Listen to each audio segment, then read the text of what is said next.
Sustainability is a big word and a vital word. It's not always the easiest word to conjure with. Of course, we must, in this environment, muster our knowledge and our expertise and apply that in a rigorous way to head towards solutions for the future, for a sustainable food future on this planet.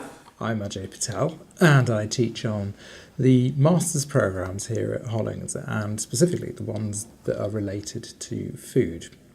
Our Future Food came about as a result of thinking about internationalisation of the curriculum and how we might be able to get our students to get more involved and engaged with a particular issue, in this case food security, and see it in the context of a wider world, and in particular in this case India.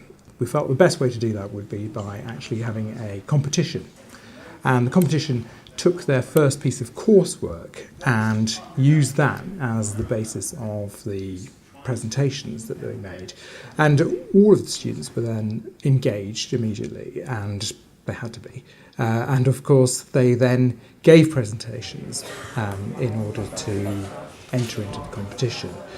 The prize for the best presentations was that they got to go to India. And in India, they give their presentations at a conference. So there's an international conference at an organisation called NIFTEM, which is based just outside New Delhi. And that is a very well-regarded research centre for food science and nutrition and food management. And therefore, this was a very exciting step, an opportunity for students to actually be on the international stage in academia from such an early point in their careers. So this was a way of really sort of upping the stakes and making sure that it was very, very exciting for them to do that. Now, as the way in which we got our winners was that we had a competition and a day when we invited the celebrity chef, broadcaster and food writer Hugh Fearnley-Whittingstall to come along and be a judge. And he was fantastic. He was very enthusiastic and he clearly enjoyed the day, and he was very engaged, and he was extremely attentive towards the students. And the students really appreciated that because there was a genuine dialogue that went on between himself with his very strong views on campaigning for sustainability in food, and the students who had just really approached the subject from an academic point of view were then involved in this debate with really what must be the nation's best known campaigner on sustainability in food. All of the MSc food students at Hollings were involved, which means that people who have an interest in food safety, in nutrition, and also in innovation and in management. So because we were aware that this was a diverse group, because although they are all have this common interest in food, they all have a very specific interest within that broader area. We dealt with that by having teams which took one person from each area. So we would then get a balance in each of the presentations. So you wouldn't have a presentation that was just about nutrition and health, or a presentation that was just about food safety or just food innovation. You'd have a mixture in each of the presentations, and that made for a much more interesting presentation. But it also meant that you didn't have students who were within their own particular groups. What we were trying to do is to foster an approach of really being independent and coming up with their own ideas and originality, all those things that you really look for in an MSc level programme.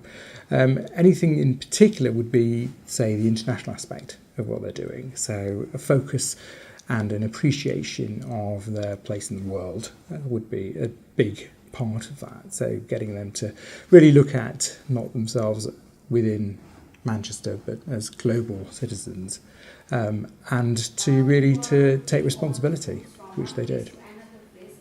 They have a unit which is called Global Food Security and Sustainability, is the name of the unit. So they have a certain amount of teaching and formal introduction. So they have material and references to go about doing their own independent learning. But what we do, of course, is to encourage them to go about exploring on their own. So we provided them with the jumping off point really, and they would then work on their own and, more excitingly, work together in order to tackle this big question. What we did do is to get them to think in original ways and to come up with exciting work. And of all of the presentation, this was really noted, what we might have expected would be a real similarity and repetition, but actually they were all very distinctive. And that's what was particularly heartening. The highlights of learning and teaching, the competition had the effect of spurring students on to really work together, and not so much in a sort of a fiercely competitive way, but in a way that was cooperative and a way that was really sharing. And actually what was really great about the competition is that, in spite of the fact that, of course, there were very few winners, and I was quite concerned that in every competition there are winners and losers, that there would be a sense of disappointment amongst the other students, but actually the other students were really very generous, and they were very pleased for the people who won, and not at all in any way, disappointed for themselves, and very sort of nice with each other. Thank you for watching this Good Practice Exchange film. You can find lots more teaching ideas and resources on our website.